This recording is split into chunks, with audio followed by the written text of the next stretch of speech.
The terror most of us know is anonymous, a backstreet mugger, an urban guerrilla, or even more anonymous, the threat of nuclear war.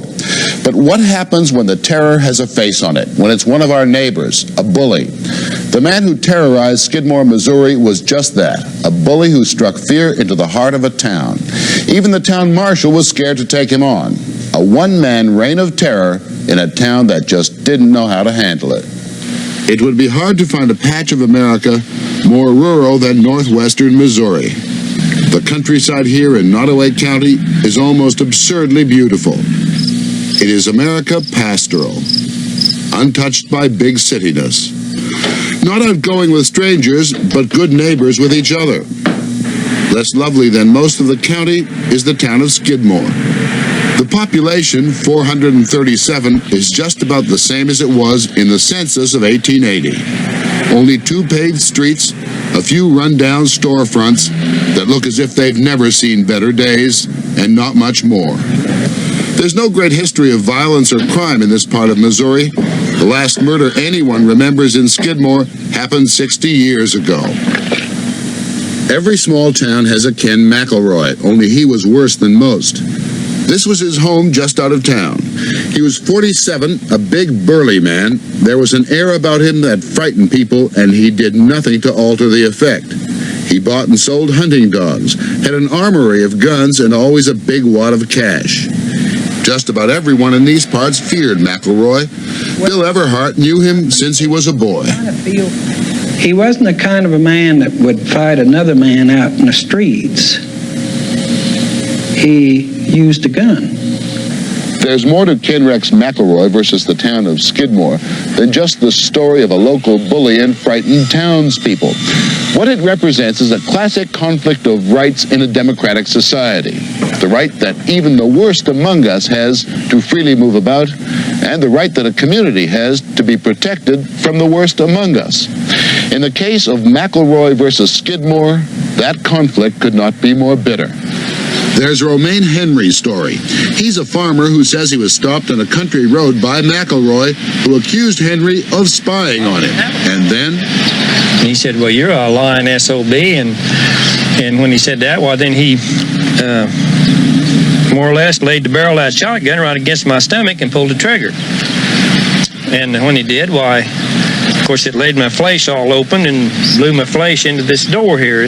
Another shot hit Henry in the face. While the gunman was reloading, Henry managed to drive away. There was a trial. 2 witnesses claimed McElroy was elsewhere at the time of the shooting, and he was found not guilty. How can he get witnesses to do that? Well, I suppose that, I don't know, but I suppose probably money had a little something to do with it. He told me last winter, when he shot the dirty son of a bitch, that was Romaine Henry, he thought he had him shot deep enough that he'd die before he got home. He told you that? He told me that himself just last winter. And his brother... Why didn't you come forward? What for? Why should I tell that when they made such a fool out of the man that they shot? There was Ernest Bowenkamp. He's a man of 71 who, along with his wife Lois, operates the town grocery store. There was some bad blood between McElroy and the Bowenkamps over a piece of penny candy. One day, McElroy turned up at the loading bay behind the store where Mr. Bowenkamp was sitting, watching the world go by. Turned around while I was looking down the double-barrel shotgun.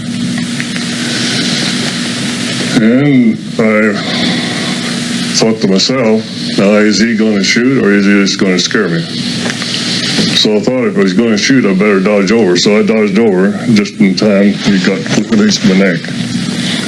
And that's all that story, because I was out the rest of the time. I've known him all my life, besides the 7 years I've been married with him, and he was never that way. He never caused no trouble with nobody. You know, he was a good man. What about the Bowenkamps? I wasn't with him that day. You know, I couldn't answer for that.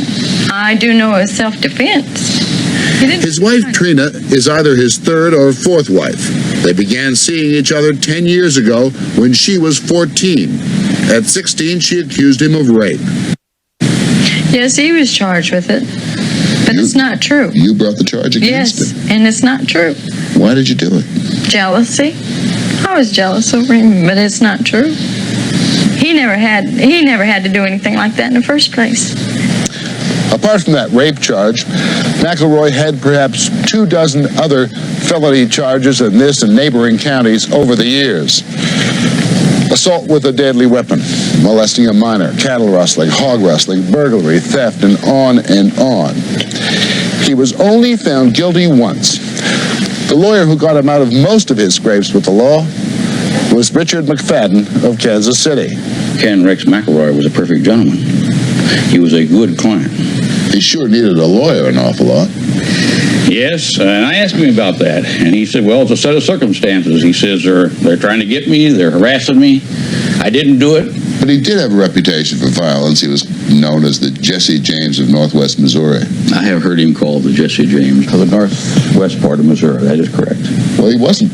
So he might not have been the perfect gentleman that you just said he was. I say only in his relationship with me.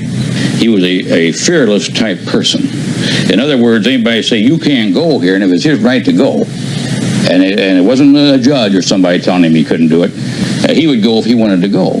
But he was more than that. He was more than just fearless. He was harassing people. And you know something? I have never been able to verify these allegations that he was harassing anybody.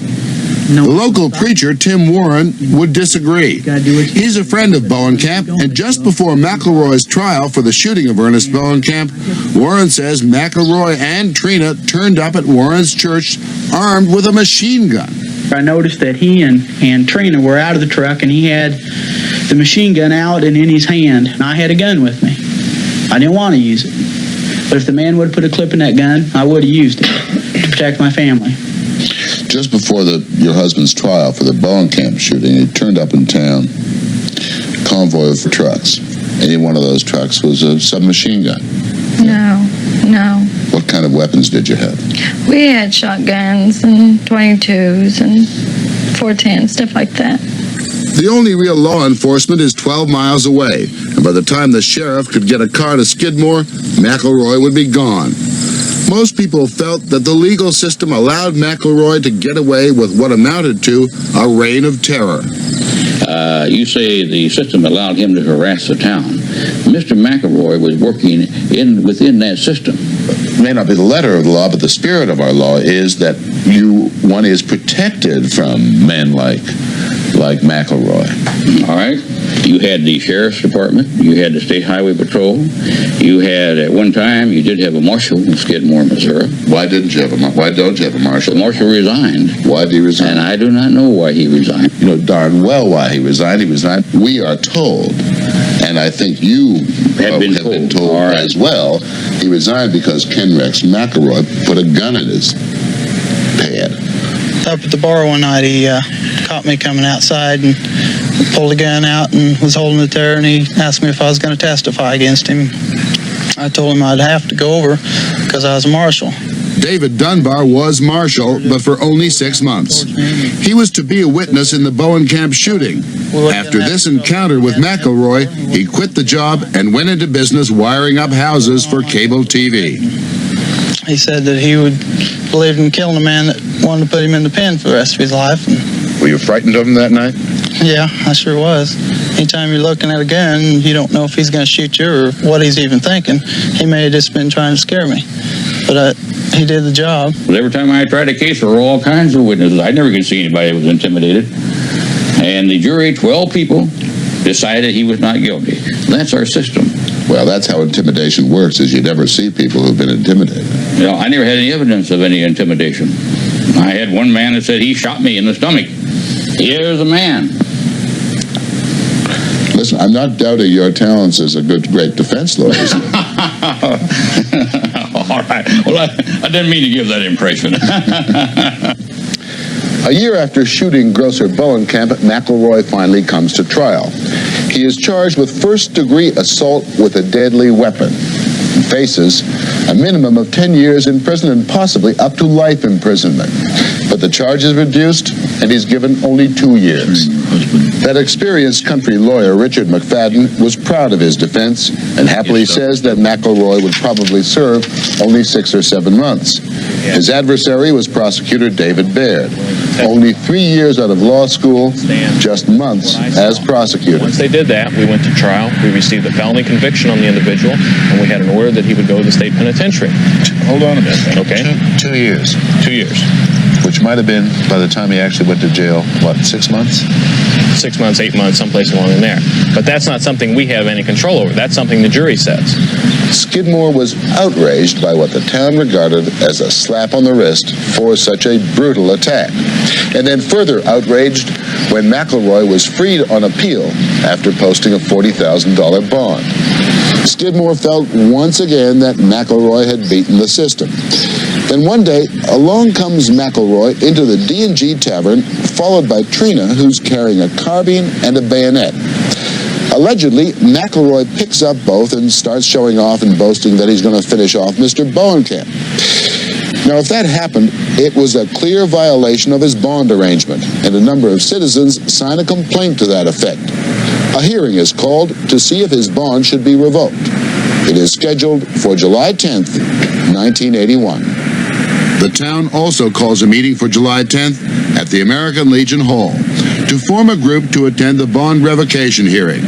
But word comes that the hearing's been postponed for 10 days. They discuss how to protect the people who signed the complaint against McElroy. Someone announces McElroy's in town, drinking at the D&G bar. Most of the people walk over to the bar. We left the D&G and went to our pickup. And as soon as we walked out the door, everybody else walked out the door behind us. And they gathered around on my side over here, on my passenger side of the truck. He hadn't started the pickup yet. We were just sitting there. I looked at them to see what they was looking at, see if they wanted anything, and they were just staring. High noon in Skidmore, Missouri, on a hot, dusty day last July. There is a tension, a sense of showdown in the air. I seen the man go across the street, go to his pickup, take the gun out, and I seen him shoot it. A number of shots were fired. Exactly how many can't be determined. 15 minutes later, sheriff's deputies arrived to find the street empty and Ken Rex McElroy dead. There may have been as many as a dozen people outside the D&G and around McElroy's pickup at the time of the shooting. Or there may have been as many as 50 or 60 people. And yet not a single person admits to seeing who fired the shots. No witnesses. How come no witnesses? Everybody died for cover? But at least 5 shots fired. Depends who you talk to. Are you surprised that there are no witnesses? No. Tim Warren, Lois and Ernest Bowenkamp, and Romaine Henry. None of them were present at the shooting, and no one who was there, including the mayor of Skidmore, would talk to us. A grand jury was convened and came up with no indictment. A person or persons unknown killed the man. Tell me something. Are you glad he's gone? I would say we're all resting a lot better now, knowing that the man is not here. If they catch somebody, and he's tried, and he's found guilty, would you feel that justice has been done? No. No, because there was a whole town. You take McFadden, The you lawyer. take the lawyer, and you take the courts. It wasn't the town that killed McElroy. It was them. That's the way I feel. For not locking him up. Well, yes. What they did was worse than anything they could say about him. They went outside that system of justice, and they took the law in their own hands, in my opinion. And they decided they were going to get rid of him. Do you want to know who did it? No. Would you turn in the person who did it if you had absolute proof they did it? No. Absolutely not. Would you, preacher? No, I wouldn't. Doesn't that bother your conscience a bit? No, because there's a verse in the Old Testament that says, "Whosoever sheddeth man's blood by man, so shall his blood be shed." The murder of Ken Rex McElroy remains unsolved. In theory, the investigation continues, but as far as we can determine, there is very little hope of a break in the case. Trina McElroy, they say, has offered a $10,000 reward, but so far, no takers. Through lawyer McFadden, she's signed a movie deal, of course. As for Skidmore, no one is talking whether they have anything to say or not. They now feel secure, but they are still uneasy, for among them now, there is a murderer. The American judicial system failed in Skidmore, Missouri,